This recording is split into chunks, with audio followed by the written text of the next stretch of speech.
Good. Very, very good. I am watching today for the first time. I think I'm going to use Twitter to watch. How about that? I'm going to use Twitter to watch. And I usually don't use Twitter to watch, but I wonder how many of these. I'm going to use Twitter to watch. How many of these young people I can get on Twitter and have them watch on Twitter. Um, so we're going to talk a little bit about the entire recruiting process from zero, from the end, from the beginning to the end, right? We'll talk about this. I have some slides. You want to actually, watch this later on. You can, because what I am going to do is I am going to record it in progress. I'm going to record it on my computer. And let me see if what's happening right now. Oh, okay. So I have viewers over there, 4 over there, which is great, right? So I want to be able to have you watch this later. So I'm going to share my screen with you and take myself away so you can kind of really see what we're going to be talking about. Okay. So let me move that stuff. Always getting in the way. Boom. I'm going to put this up here. There we go. In its entirety. And I'm going to sit back here. Let me see if this is going to work. And this thing actually works. So I want to be able to talk to everybody from this perspective. So college football recruiting process for athletes. So I'm going to start off here, man, just talking to you guys a little bit about the amount of schools that there are. If you play or you want to play football after high school, and this is going to be great for you parents who don't use services, you want to just kind of follow along with this. I'm going to give away some great information that I give. I just tried to do this on where Zoom, where we make it private. I'll just say at the end of this, if this is some type of service you want to use, you definitely want to, follow the prompts at the end. The other thing is if you are a high school athlete in the class of 2023, this is going to be great for you because September 1st of your junior year, there's some things that are supposed to happen over the next couple of weeks here or next couple of weeks on the 1st to tell you where your recruiting really is. And if you're a varsity player as a junior right now in a 2023 class, let me just kind of go back. This is going to be very, very important for you because it'll help you gauge where you are in recruiting. And if you think you're somewhere that you're not, as far as you think you're somewhere that you're not, as far as recruiting, September 1st is a tremendous gauge. I'm sorry. It would have been a tremendous gauge, is going to be a tremendous gauge for you to be able to gauge where you are and where you're not. Okay. If you're a junior, if you're a senior, you should know right now. If you're working with a service like some of my student athletes, there are a number of different things that should be going on with you right now. As far as coaches talking to you in your DM, you should be talking to coaches. After I'll say this again, after you were in uh, the April season, the spring season, you went all of June to 3, 4, maybe 5 or 6 camps, and now you're coming into this part. People have told you, oh, we want to see your first 3 games. Yeah, but the key is, are you talking to the right schools? Are you talking about schools that are going to take you at your level? With our service, we have done a tremendous job in being able to help kids really identify and manage their expectation on where they are. I'm talking to a number of you guys right now, a number of my clients. We're going to have an all clients meeting before the first, so you juniors and you seniors will know exactly where you stand. The heat has been turned up as far as getting your information in front of these coaches, your NAIAs, your Division twos, your Division three schools, and what parents should be watching right now, very, very close. There was an article that came out by Lincoln Riley today that talked about, or yesterday, that talked about the portal and how important the transfer portal is to college recruiting now, with only 25 scholarships per year on the Division I level being given out. And if that's the case, then that should tell a lot of you young men, a lot of you young guys that want to play at the Division I level, that there's only 25 scholarships to give. We're going to get some numbers. So let me just go ahead and get started. So here you go. If you want to play at the next level, there's 774 schools that have football programs, but we're going to break this down. So 255 in Division I alone, FBS, which means 130 schools are part of the football bowl subdivision, which means these are your Power Five: Alabama, Notre Dame, Oregon, New Mexico, all your Mountain West, Pac-12. What this means for you as a parent, these are the only schools, 130 of them, that will give full scholarships, no pay. So when everyone is talking about, oh, I got a full, don't believe the hype. Unless they went to a Power Five mid-major school, that does not or did not happen, unless they maybe went to a Division I AA and they got academic money there, and you'll see what I'm talking about with this in this next portion. 125 schools in football championship subdivision. That is your FCS schools. So if you're all here on the West Coast, those are your North Dakotas, Cal Poly, San Diego, Northern Arizona, Houston Baptist, just to say Sac State. They have 63. I need to go back up so you understand this. 85 athletic scholarships of what they have on the Division I level. 85 scholarships, and there's 25 a year, okay, that they're equally given. Some years they have less because they dig into it in the next year's scholarship based upon talent and what they think. And I will tell you, class of 2023, they are going to dig in 2022. They're going to dig in yours, waiting on the 23.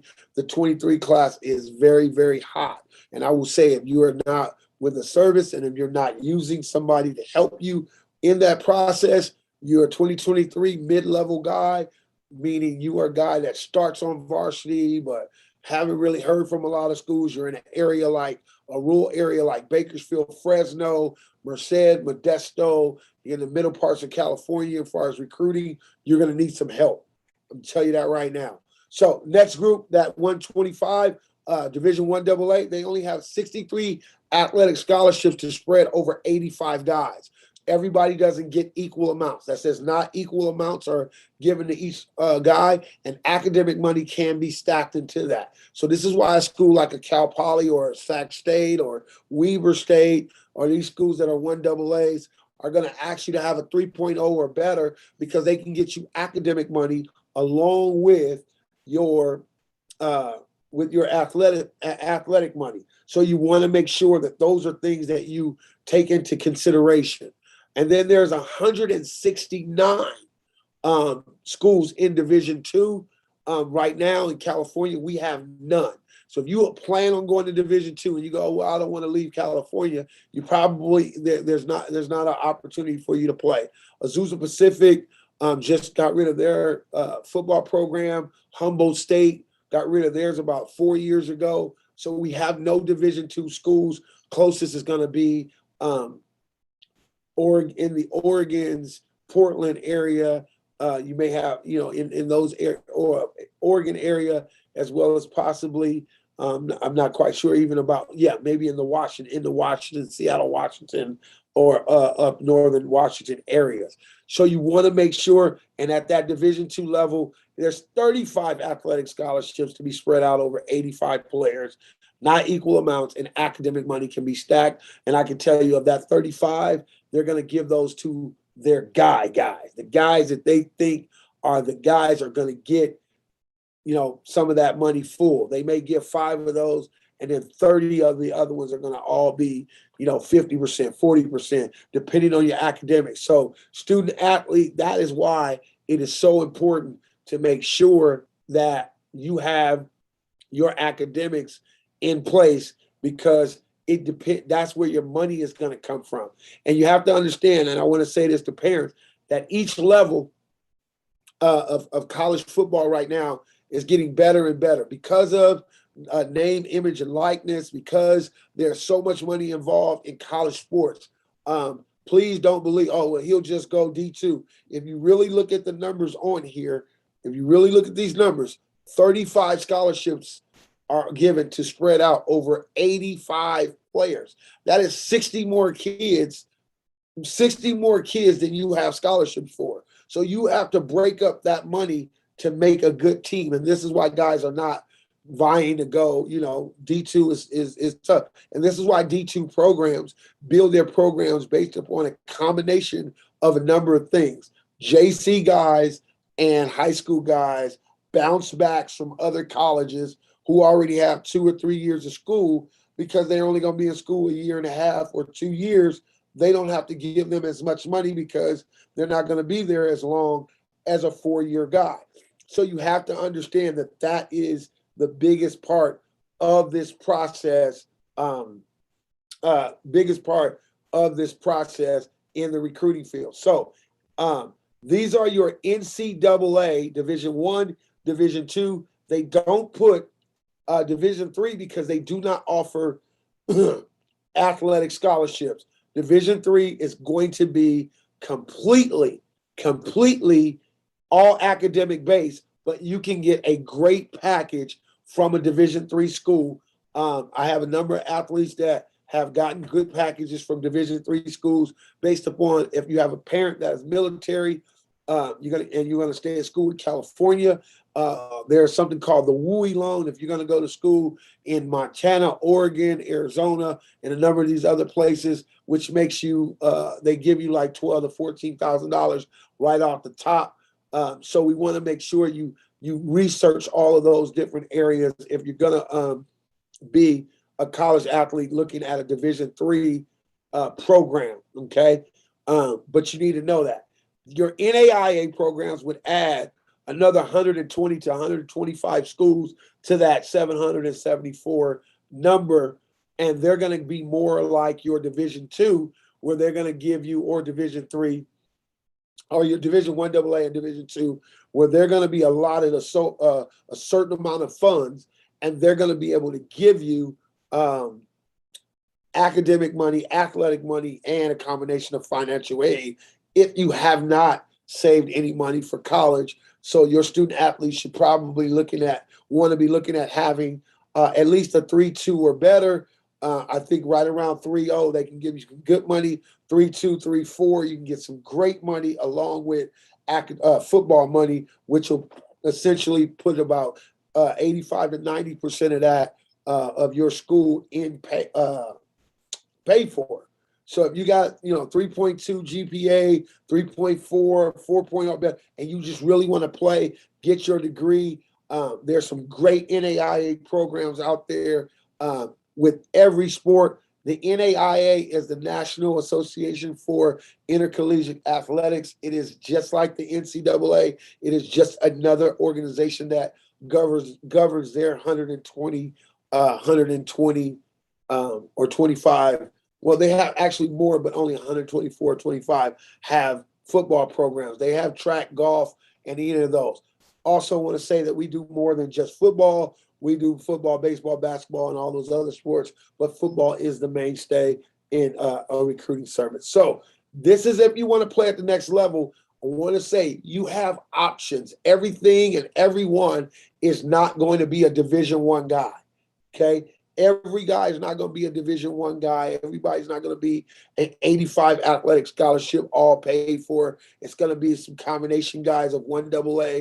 There's going to be some people 1 D2, D3, and NAIA. But it doesn't mean That all those years that you drove miles and miles and miles, and cleats that you bought, and kids that spend the night at your house, nachos and pizza and all the stuff you've done over the years, that football has to end at that point. You just have to make sure that you manage expectation.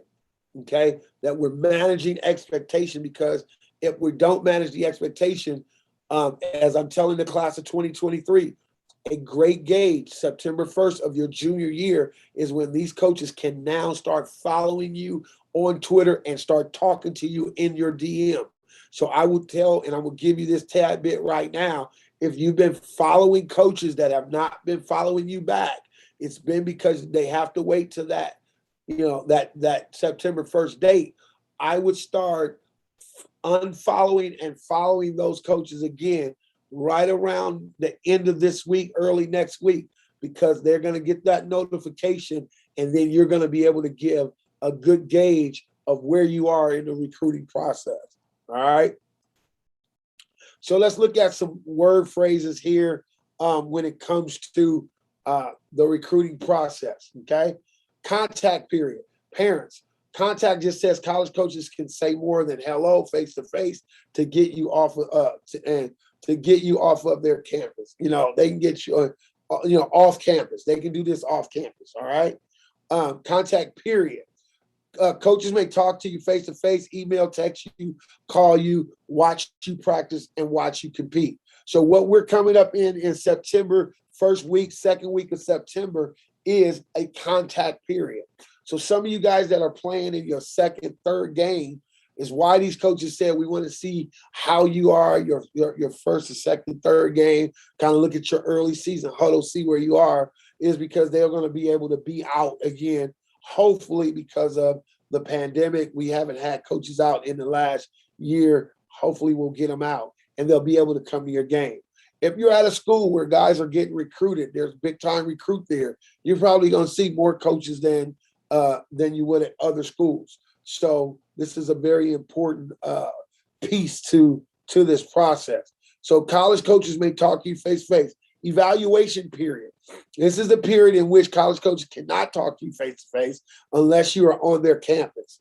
College coaches may call you once per week during the bump rule. And this is one of those things that you guys need to understand. This is what that evaluation period was with camp, and why they wanted you on their campus at their camp, so they could actually have a conversation with you. And then there's one thing called quiet period. Coaches cannot talk to you face to face unless you're on their campus. This is why we go on unofficial visits and do that thing. And then there's dead period, in which we are in right now. College coaches can't talk to you. You can't visit the campus, and they cannot visit you off campus. Yeah, right. So that's what dead period is. Why should you know these things? These things are going to help you during camps. When you're reading all those camps that says, oh, we're going to have college coaches here, you need to be able to go to the calendar and be able to check that when is there a dead period. Because if he says he's coming to his camp in early September or August, coaches can't even be out. So it's one of those things that parents, you're going to be able to gauge if this is a good camp or not. All right. So let's talk about how and when does the recruiting process start. The recruiting process started the day you graduated 8th grade. I would say now it's getting younger and younger. Okay. And I'll tell you, and it's going to be in that first line. But it's because of a number of different things. But 8th grade, once you graduated 8th grade, you stepped on a high school, you have now essentially 4 years. No, you don't. Let me rephrase that. You don't have 4 years. You have literally 2.5, 3 years to get your name where it needs to be so people know who you are. Okay. The old way of recruiting, the letters, so mom and dad understand it's not the old way. And that it's not the old way from junior college to high school to whatever you might think it is. Okay. And that just simply means is that you can't just say, oh yeah, well, I'll just go up to the local junior college and I'll just play there and then somebody's just going to pick me up. No, we just talked about this a little earlier. There's a transfer portal now. There's only 25 scholarships to give. There's kids transferring from college to college, different things. College coaches are gonna, as I said earlier, we talked. An article came out by Lincoln Riley, and Lincoln Riley just said, with the amount of bounce backs and because of the portal, he's been able to be successful with guys like Jalen Hurts and going to get other quarterbacks and getting guys. And because of that, he's been able to win games and getting Baker Mayfield and then Jalen Hurts and other guys out the portal. What did that do? That meant that was a high school student athlete that thought, hey, Oklahoma might be a school I'm going to go to. And coach says, hey, not going to recruit you because I'm going to get this guy who already went to Texas Tech or Alabama, who has a grad transfer year or 2 years left. It wasn't going well for him, and he can do well in our program. He's bigger, stronger, faster. We're going to recruit him, right? That's the new way. So when we talk about student athletes getting scholarships and looking at Division II and III and NAI and other opportunities, because the way recruiting is today, it is on a whole nother playing field. So you have to understand that. There's no more just get a letter and they're recruiting because I got a letter and fill out a questionnaire and all those things. All of those are marketing materials.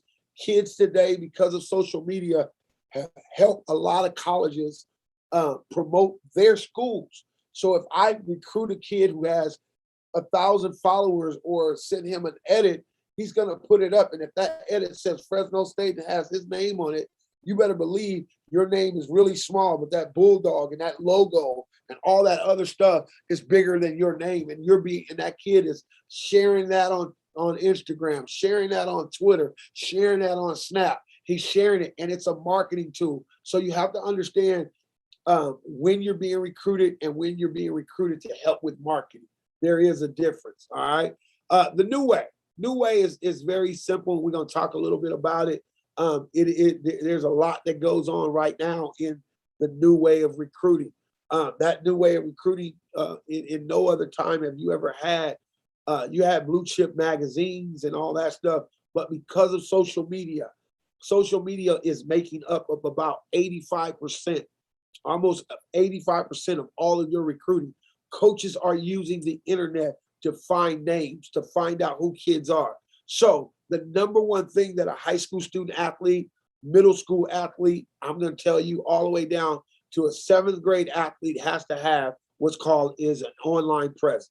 You got to have it. If you don't, you can't pull your name up online and there hasn't been an article written or YouTube or Twitter video or something put up on a kid. It's really going to be tough for coaches to find you, right? So you want to make sure you have an online presence. On social media, I've talked to more parents who said, oh, well, I know we're trying to watch out for our kids. I don't want them on there. Well, I'm sorry. Your athletes have to be on Twitter. I'm going to go more than 95% of all your high school or all your college coaches are using Twitter to help them in the recruiting process. And if you're not on Twitter and your Twitter is not solely used for just that, that's what it's solely used for, is for your recruiting process, then you're missing the boat. You're missing opportunities. The other side of that is that you have to understand that in that process, there's a way that you need to be doing that. That's what we teach at California Recruits, and I'll give you a little heads up. It should be 4 times a week, 2 times a day. What you should be putting on it, I'll share that with you if you sign up with the service. But it should look like that. 4 times a week, 2 times a day. You should be putting something up there that that coaches can say, hey, this kid is a football guy. This is a guy that's doing what he needs to do. On your Instagram, it's all about your branding and your marketing. Name, image, and likeness. You guys are seeing college guys get $1 million deals. Well, my son just signed a name, image, and likeness deal with a protein company last week. We'll launch it out this week. You'll see a lot of it. But let me tell you something. Name, image, and likeness does not start. It doesn't start when you get to college. It starts now. So to give you parents and give you guys a little heads up, or just something to really think about. Your kid has 500 to 1,000, maybe 5,000 followers on Instagram. Is he more likely? Is he marketable? Is he somebody that's going to help people put fans and seats. Well, that's where we are with college sports. When they start giving money for name, image, and likeness, you better believe that that is going to be a part of the recruiting process. So if you're waiting for your kid to get to college to do a name, image, and likeness deal, then you're kind of missing a boat. There's a lot of stuff you can be doing right now that I have our clients are starting to do. Right? You can get your logo now. You can get your nickname now. You can do T-shirts now. You can start building your brand right now. Recruiting is also marketing. Is the biggest part of the marketing of you as a student athlete. And so if you're missing that, so that online presence starts with all of that right there. Secondly, over the next couple of weeks, number 2, video. Is your huddle college ready? A lot of you guys don't have college ready huddle. Your huddle just looks like, oh, I scored and I got a kick, I got a special teams play here, and I got this over here. You need to make sure that stuff is ready. The recruiting process is about having film. You got to have some film. If you play on both sides of the ball, great. If you're on the field 90% of the time, you need to get on the field and make sure that you have your offensive plays and your defensive plays. If you're going to be likely to be recruited at a defensive position, then that should be the primary part. Your primary position should be first, right? And you need to put that stuff in. You're an athlete and you're just all over. Put your most athletic plays up first. You only have about 30 seconds to keep a coach's attention with your huddle. Bottom line, okay? Next thing, list the schools. Most important here, even more than online video or online presence, your video, is making sure you have the right list of schools and not limiting yourselves to 1 or 2 levels. So we just looked at Division I. We just looked at Division II. We talked about Division III and NAIA. Your list should be anywhere from 25 to 30 schools with 10, maybe 5 schools from each level. So you give yourself a wider opportunity of what you have to do, okay? Or what schools you want to be recruited by, and give yourself an opportunity to realize who's recruiting me, what's happening. So I don't just go after a Division I schools and then go, it's just not happening. If it'll bring me to number 5. And then coach communication, making sure that you're not using terms like "that's what's up, coach," and not being professional with these coaches, letting them know who you are, making sure if they're in your DM, you know what to say and how to say it. Okay, that's huge. Okay, that's huge with what you're doing. Okay, the next thing is, and this is what's happened to a lot of our kids' parents. Reel them back in if you can. Have fun. Love the game more than you love being recruited. You can see it. When you go have fun, guys, you will be recruited. But when you're out there to be recruited and everything bothers you because you didn't get a pass, or you dropped a pass, or you got a touchdown caught on you, you're not having fun. You're not having fun. You got to have fun, love the game. And when you're having fun and loving the game and it's not all business, it'll come to you. There's a commercial out right now. I wanted to share this with you, and I think it's with the baseball player Judge.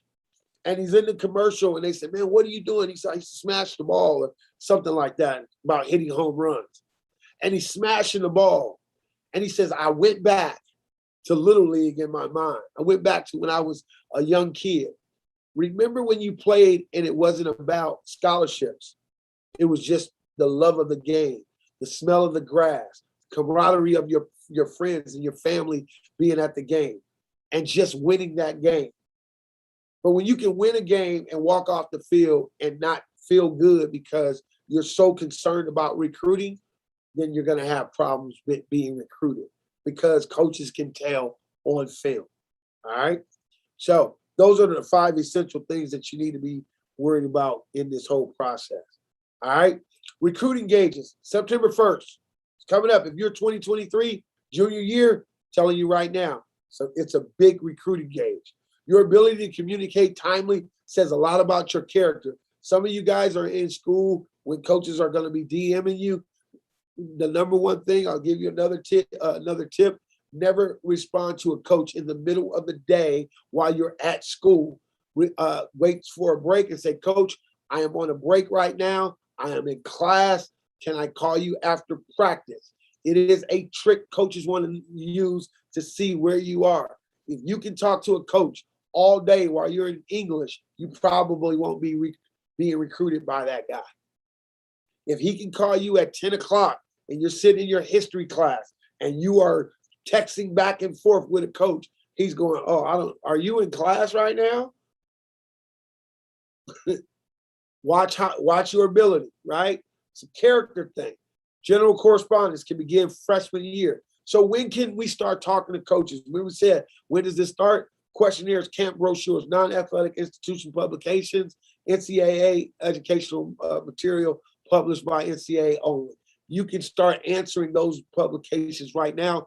Parents, you should be looking at NCAA, the NCAA.org website, and you can pull up a number of different things. 16 core classes. You need that. You should have that by your counselor. Don't depend on your high school counselor when it comes to sports, because they are there for the school and not to get your kid in college. So you can pull that up on that website. Social media coaches can follow you back as of September 1st of your junior year. You may follow a coach at any time. He may not follow you back until your junior year, or he is in violation of the NCAA. Coaches will follow you so they can DM you. The reason why you want to know who's following you back, why I'm saying unfollow and follow, it will give you a gauge if those schools are really interested in you. So if you've been following people for a long time, you go, they never follow me back, and now you're coming into your junior year, I would go unfollow some of your favorite schools, follow them again, and see if that coach starts following you on September 1st and closer to that date, okay? They can retweet and like, but they cannot tweet directly to you or about you. Amen. They cannot do that. Email and texting, same thing. Coaches do this unlimitedly after September 1st. You can get emails of your junior year, calls. Coaches can get one call between April 15th and May 31st of your junior year. College coaches get one call per week starting in September 1st of your senior year. So you seniors, you can now start gauging who's really recruiting me. You start getting calls next week, one call per week. Good gauge for you. Log their number, answer their call. If you missed a call, return the call ASAP.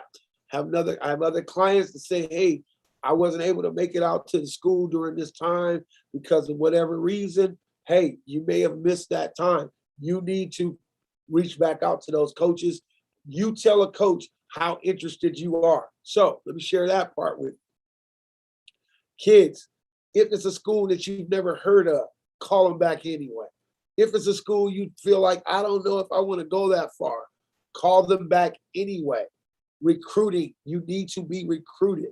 If a school offers you that you've never heard of, and it's D3 and it's NAIA and it's small, no one likes anybody that no one else likes. So I'd rather recruit a guy that already has offers and the kids, a kid that already has coaches liking them, than somebody who's waiting around that has nothing, waiting for just the school that they want. And now I have nothing. So you are a division, you feel you're a Division I guy, but you're getting nothing but D2s and NAIAs, and you're talking to them as if they're beneath you. You're hurting your recruiting. Take those, build on those, okay? All the social media outlets, no different. All of the coaches' eyes are out there. The first thing a coach checks is your Twitter or your social media. You're looking for profanity, vulgarity, as quick as you make it, you can make yourself unrecruitable, okay? Social media is not written in ink nor pencil. So think twice about what you write and what you put out and what you like and what you retweet. Because when you retweet or like, it equals that you support it. So in our day and time, these coaches are looking and they're watching, all right? Right? Here's something from a coach, firsthand, Coach Herb Hand. He wrote, This was in 2014. Just give you an example. Dropped another prospect this AM due to his social media presence. Actually glad I got to see the real person before we offered him. Okay, so guarantee you guys right now, this is something that you want to know. Highlight films, we talked about it. This is what your huddle should be. Your best 5 snaps. You have 30 seconds to get the coach to watch more. Your competition. So do not think a coach cannot tell. Had a receiver a few years ago, 6'5", 1,000 yard, all area, all this, all that. First thing coach said is 6'5", he's playing against 5'5", little 5'7", short little guys. I get it. Well, coach, he can play. I'm telling you, he can play. Yeah, but I just don't see it against the competition. So you play your toughest games, and maybe you guys lost that game, but you're playing against a measurable size DB or a measurable size wideout or measurable size lineman. You definitely want to make sure that those are make sure that's some of the film that you get, because coaches are going to watch it. Okay. That's it. College coaches do not want pictures with stats. The tape pause, slow-mo, mute the music, be careful. Okay? They don't want to watch the same shot, and they don't want your 40 time. They can tell how fast you are by watching, and no kill shots. There's a flag where you went back and cracked back a guy and blew him up. Doesn't impress the coach. Combines with college camps. If a combine falls during a quiet or dead period, college coaches are not permitted to attend. So you want to make sure that when you attend these camps, what publications are going to be there. When you see Rivals and 24/7, you see names like Greg Biggins, Brandon Huffman, and Blair, and all these different guys that write for major publications, probably a good camp. Some off the wall, you made the top 150, we saw you, ask them where they saw you, and find out if it's a good camp. We always say, send it to me. I like to call and find out who's running the camp, okay? Advice, college camps are much more beneficial if there's an invite versus a no invite, okay? Absolutely. So what determines a level for a player? So let's talk about it. The number one thing is always going to be your measurables, your athleticism, your pedigree, and your competition. I know a lot of people they don't like to deal with the competition side. I would just say this. A whole lot of people watching the Miami and Bosco game last Friday that were not watching some of these other games. I'll just say it that way. A lot of college coaches watching those games. So when people go, oh, well, the school doesn't matter, and this doesn't matter, and that doesn't matter, it kind of does. Absolutely. One of our biggest clients this year is going to the University of Texas. Some of you guys know Owen Carey. I cannot say I believe that Owen Carey would have went to Texas coming out of the high school he left. I think modern day, leaving Bakersfield Centennial and going to modern day truly helped him a lot. It helped solidify who he was as a player, and the coaching that he gets is on a whole nother level. So it'd be hard to say. Not only is he the number one of the first players in the history of modern day football to go to Texas, I haven't met another Texas guy in Bakersfield. Okay, so can it happen? Absolutely. We had Ramon Henderson from here a few years ago just go to Notre Dame. We got guys go to Stanford and all over. So kind of hard to say, but competition does matter. So athletic profile, measurables, athleticism, and pedigree. So let's look at measurables. Measurables are going to always be the number one thing that college coaches are going to look at. First question they're going to always ask me. First question they're going to ask you if they have never met you is, how tall are you? And this is a measurable sheet by size, weight, 40 time, bench, and squat. Okay, so each one you can see the level of play and height, weight, all goes down at a certain level. Okay. When you look at 6'3", 200 pounds quarterback, that's the average size of your Division One Power Five quarterback. He's 6'3" and above. Your Division One AA, 6'2". Division Two and NAIA, 6'2" and below. Division Three, 6 foot. Okay. So does it mean that you can't go? No. I think we have clients 5'5" playing wide receiver, 5'7", go to different schools. But if you don't have the height and the weight, you're going to have the speed, the work ethic, the academics. They all have to meet somewhere if you're going to miss out on the height and weight side. Okay. But this is a measurable sheet in which all the student athletes or all the colleges are going to kind of trend from, right? Right now, I never get a call for 5'7", 5'8" DBs. Everybody's always saying, hey, where's your 6 foot above DBs, right? They want longer guys. Receivers are getting bigger. But the 5'8", 5'9" guy that's blazing fast and physical and that can play inside because we're in an air raid era of football, they like those guys as well. So it doesn't mean that you're pegged at that, but when we talk about managing expectation, we have to be able to show you where they're going to start at. And a lot of times I get parents going, well, why, man? He's got all these stats and he's this, that, and the other. But yeah, there's this other guy that moves tiny bit better than he does. Same amount of stats, same grades, but he's 6'1" or 6'2". And I hate it. We all hate it. But they know what they're going up against week in and week out, and they feel more comfortable with a bigger guy. And so measurables play a part. One of the things you cannot measure is heart. And I get it, but at the end of the day, this is where they start. Okay. So what are colleges looking for? Fit overall, transcripts, length, athletic potential, playmaker, position need. So a lot of this stuff is coming down to the need. It's need-based. College is why our number one question, coach, how many receivers are you taking at how many guys are you taking at my position if I'm a wide receiver? You're only taking 2. Okay. Man. So what does he say? I want an inside and an outside guy. Well, coach, I play inside and outside. So it doesn't matter. Right? But these are the things that they're looking for. So, character stuff. Can I trust him? How does he handle adversity? Is the grass greener? Always greener on the other side. We're dealing with these things with character. This is what coaches want to know. These are questions that they're going to ask. Can I trust him?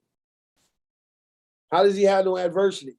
Some of our California kids, oh, I want to get out of here. Some of you guys have never been in rain, snow, freezing weather. Why should they give you a scholarship?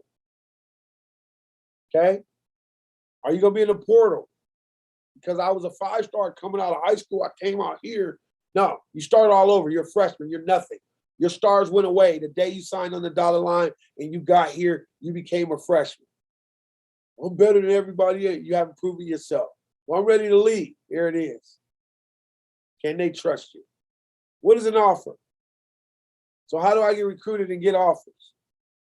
Great grades, outstanding test scores, and make plays on film. That's how. The reality of offers. How many scholarship players can college football players have on their roster at one time? We already talked about it, right? How many scholarship athletes can a program add per class? And how many scholarship offers do you think college football teams make to recruit each season? So I want you guys to look at these numbers. These are real numbers. 85, 25, and here you go right here. In the SEC alone, there are 225 offers that are being given out by colleges and universities. SEC, okay? Alone. 5.7 of those offers commit, with outstanding offers still out there of guys that don't commit, 219.4. The Big Ten, 183. In the ACC, 179. Big 12, 145. And in the Pac-12, 132. Okay? There's a lot of people out there getting offers. Lots. Doesn't mean that they're coming to the school. Okay? The reality of these offers, here it is again. I want you guys to see it. A lot are thrown out there. Doesn't mean that they go. You guys need to see, this is what a college board, when somebody says, he's on the board, I got him up on the board, right? He's on the board, right? There it is. See all these yeses and nos up here. Got a kid up there that's a tremendous athlete, 6'4", 195, with a 1.83 GPA. Can't recruit him. Nothing we can do with that guy. Nothing you can do with him. So this is what those boards look like. And everybody in the first row are quarterbacks. 6'4", 195, 6'1", 207, 6'2", 175, 6 feet, 174 points. And then 6'1" and a half. Next, wide receiver, 6'1", 6'2", 6. These is how the boards will go. Top 4 guys. This is how it'll look.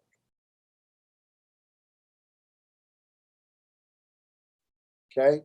So they'll put those guys out there and they'll grade them. Each color code means something. So why should I be concerned about the transfer portal? Should be concerned about the transfer portal because with only 25 scholarships to give, college coaches are saying, I am waiting to see who is going to be in the portal that I can get. So these numbers right here means some of these guys are high school guys, and then I can wait on another college guy, right? I can wait on a guy to go in the portal. If I don't like any of these guys, I'll just wait for a portal guy. It is going to bother recruiting. This is why you should always, always, always work with your high school coach if you can, or with a service so you understand and open up a broader opportunity for you in the recruiting process. Okay? We know what unofficial visits are and what official visits are. Unofficial visits are visits that you pay for. Simply, official visits the college pay for. Okay? We talked about summer camps. So let's talk about this right here. And this will help us as we get closer to closing this down for you guys. Understanding who you are is the most important part of the recruiting process. You guys can see my shirt. It says this right here. The reality is the 98% versus the 2%. And so most of the people that use the service or use a service or need help is 98% of you. Only 2% will receive an athletic scholarship, and it's actually 1.64% of you will actually get a scholarship. 98% of you will need some type of help or will not get a Division I scholarship. You can move over there, but it's all based upon a number of different things that is happening in the game today, okay? And the reality is that the 2% don't need to use a service, and they know it by the end of the 10th grade. I want you to understand that. The 2% that don't use that don't use a service, they know that they're going to be probably Division I by the end of the 10th grade. The 98% don't realize that they're not a part of the 2%. This is the biggest problem. And they don't usually realize it until the 12th grade when it's really too late. We go on and we think. And so here, I'm going to show you guys some traits that'll kind of show you. And there's a couple things that are going on. Number one, the holdback system. You're an 8th grader and you hold back. You get bigger, stronger. Your mentality is different. When you go into high school as a 16-year-old 9th grader or a 15-year-old 9th grader turning 16, your opportunity is a little bit different because that next year, you should be playing varsity football and you should be a varsity starter for the next 3 years. So here are the traits of the 2%. One, most of them have measurable size. They play varsity as a sophomore. They have Power 5 offers after their sophomore varsity season, going into their junior year. They will also have invites to invite-only camps like Rivals, Nike regional camps, and Under Armour.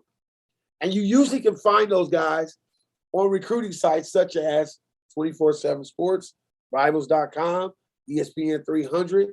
They have rankings and stars as early as a sophomore. That is the 2%. Now, can part of that 98 move over? Absolutely. But most of the time, the 98 does not have the measurable size. They don't play varsity as a sophomore. And sometimes they do, depending on the level of play. This is why competition is important. No Power 5 offer, mid-major, Division 1 AA, no invite to any of the major 3 camps. It doesn't have any stars or rankings.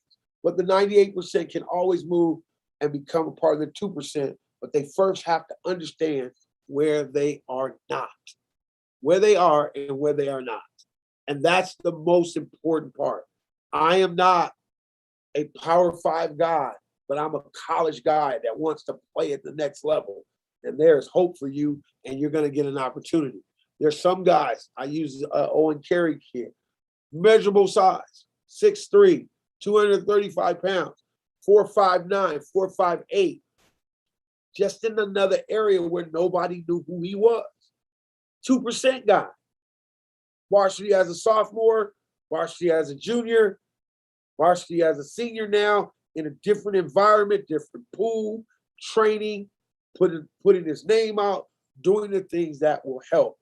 Move from the 98 to the 2% very quickly, but he had some of the other stuff. This stuff becomes very tough when you are 5'9" and you're trying to figure it out, and you're still saying, well, I only want Oregon, or I only want Cal, and I only want this type school. Well, the problem becomes then is that you're not recognizing where you are, and time is ticking, right? Time is ticking. So how are we different? Number one, we manage expectation. You have to be a part of a plan that is designed for just you and you only, okay? The one thing that we do is we make sure that we design a program that's going to fit you. And that program means the right list of schools, okay? 8 to 10 hours daily contacting coaches from all levels for your student athlete, parents. That's what we do. We're not English teachers and got to go coach PE and then turn around. And no, that's what we do. Contact schools, introduce schools to student athletes from all over the country, whether it be Midwest, East Coast. 6 o'clock in the morning, 7 o'clock in the morning, talking to schools on the East Coast because coaches are up already out there, introducing them to our student athletes. The exposure, social media, the internet, 24/7 sports profile, helping your student athlete with Twitter and all those things.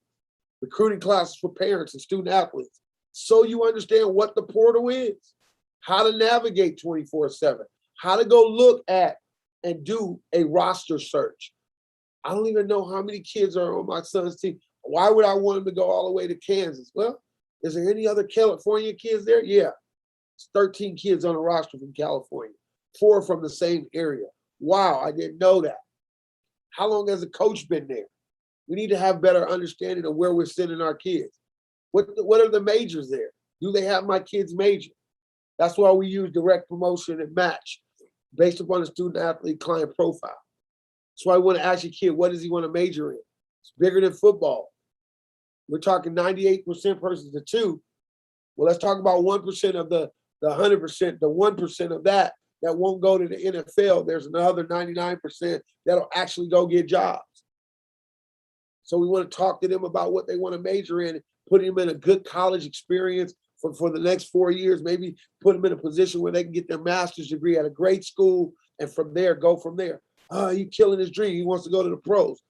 No, I'm not. I'm managing his real life expectations. I want to help you.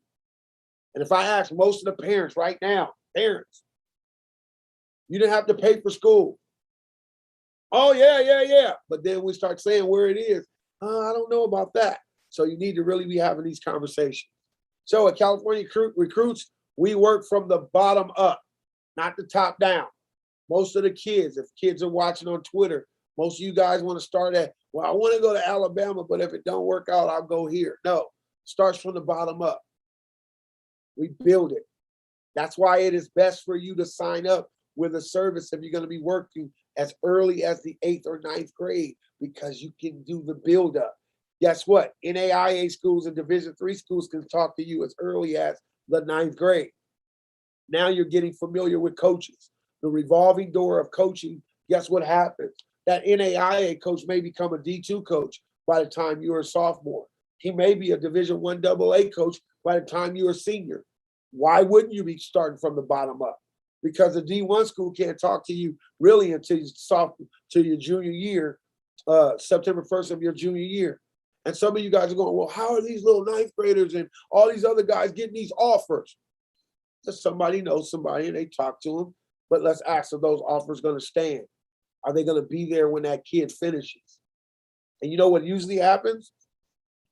90% of you guys don't remember. You remember when that kid got that offer, and by the time your kid is a senior, you forgot all about it. And if that kid washes out, you forgot.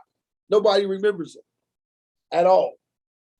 So we start from the bottom up, introducing you to NAIA schools, Division III schools, helping you understand the differences in the process. So by the time you're a senior, so there is a 4-year plan for you.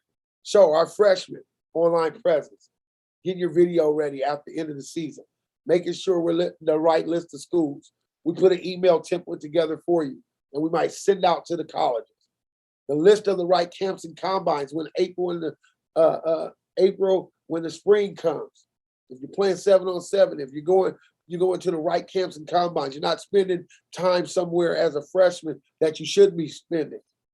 And I'm telling you now, I'm telling more kids you should be running track and picking which 7-on-7s you're going to play, because the major schools are asking about track. Just telling you that right now. Coach communication, making sure that you're responding to whatever you can respond to from Division III and NAIA schools. This is what should be happening in your freshman year plan. As a sophomore, you're going to increase your online presence. See where you are. Are you playing varsity? Making sure your video is right. You're one of those top guys, making sure you have a 24/7 sports profile. Making sure that list of schools, if it needs to change, we enhance that. Email template still there, great communication. The big year, the junior plan. This is for you 2023s right now. Where's your online presence? What does your video look like? Are you sending your information to the right schools? Do you have a 24/7 sports profile? Do you have an email template? It's basically your email template designed for you, for coaches to see you and email you back. Did you get invited? Or are you getting invited to invite-only camps?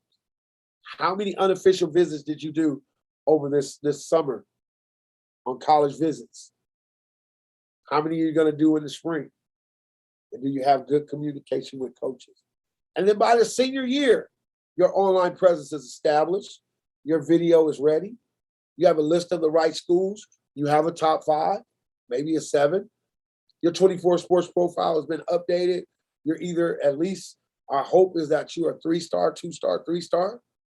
You're emailing, having coach conversation with coaches, and now you're getting college official visits, and you're having great coach communication. Okay? Hey, that is our presentation for tonight. I wanted to do this to make sure that college coaches, high school coaches and parents know exactly what we do. I am Director of Recruiting, John Jernigan at carecruits.com. That is my number on the screen.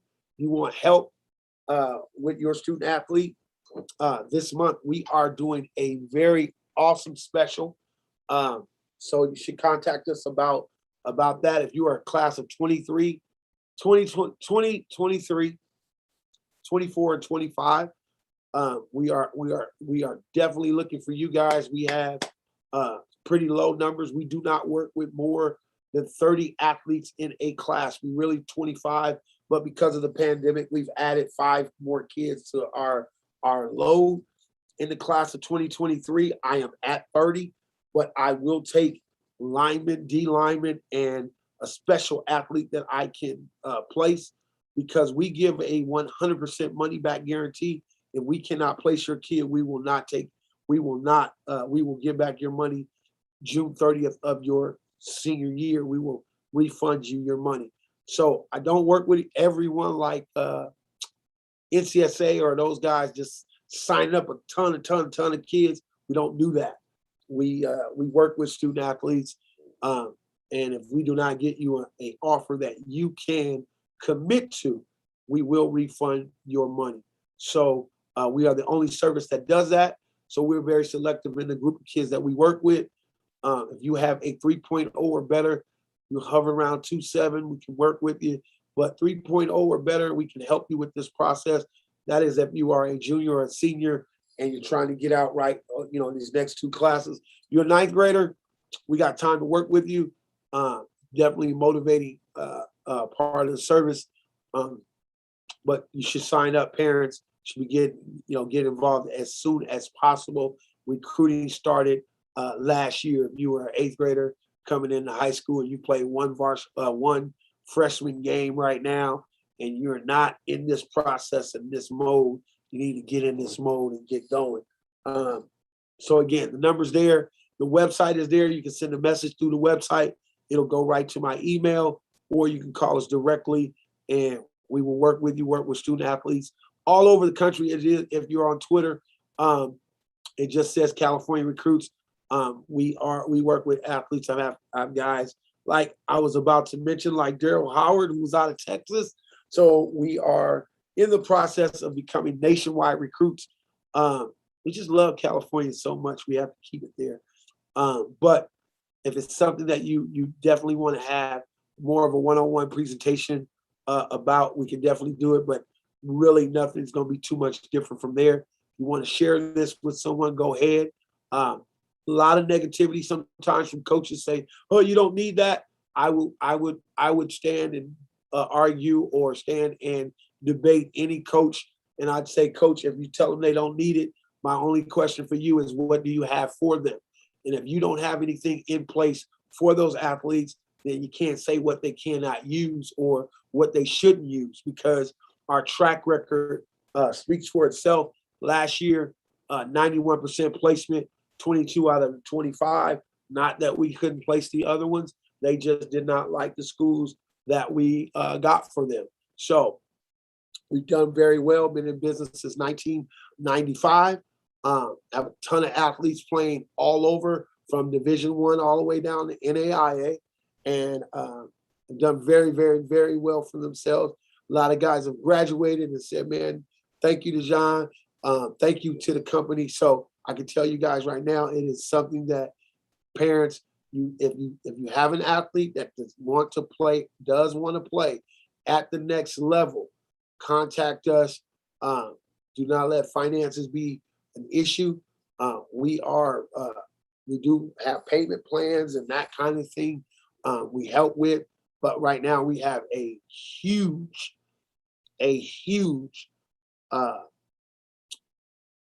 discount for our services. And I would say if you are a ninth grader, you should jump on it, because it would literally almost be like $400 a year or something like that. It's crazy. And so to say that, I took a slide out. The average student athlete working with our company is getting a $31,000 average of a scholarship. 31,000. So whatever you pay, it ain't 31,000. It's not 31 for 31. You actually win. I can tell you that right now. You win more than we win. But you win, right? You win a whole lot more in the scholarship that's done. Follow us on Twitter. Watch us on Facebook, Recruiting 101, as new stuff is coming out. We also have a new division to the company. It's called Brand New Online. You're just saying, "Hey, Dejon, I don't need any help with recruiting, but I surely need help with my brand and building up of who I am, of just my social media presence as an athlete." We will help you with your logo. We will also help you with your clothing line, or whatever it is that you are trying to do. Name, image, and likeness is here, and it is here to help you as a recruited athlete. That is separate from our California Recruits, or it's a new division of what we're doing. We work with a lot of college guys, So if you have college athletes out there that are saying, man, I don't know how to get these small companies on the phone so they can help me. Like I said, we just did a protein drink or protein and recovery deal with a major company for my son Ian and Aaron Martinez at Ridgeview. It is an amazing company, and the product is really, really good. These guys are part of a NIL deal, and what do they call it? Another deal that they have where they help with selling other products and marketing other products. And so they're doing this stuff in high school, and they're doing it now. And if you wait, you're gonna miss the boat. So again, that's my number there. Thank you for watching. Hope you guys reach out, and I hope don't be part of the 98 that wait too long to figure out that I'm not part of the two. USC ain't coming your senior year unless you got measurable size, and it just doesn't happen that way. So thank you guys for tuning in. I'm your guy, the Deacon Man, and I truly appreciate you guys watching, and hope to see you soon.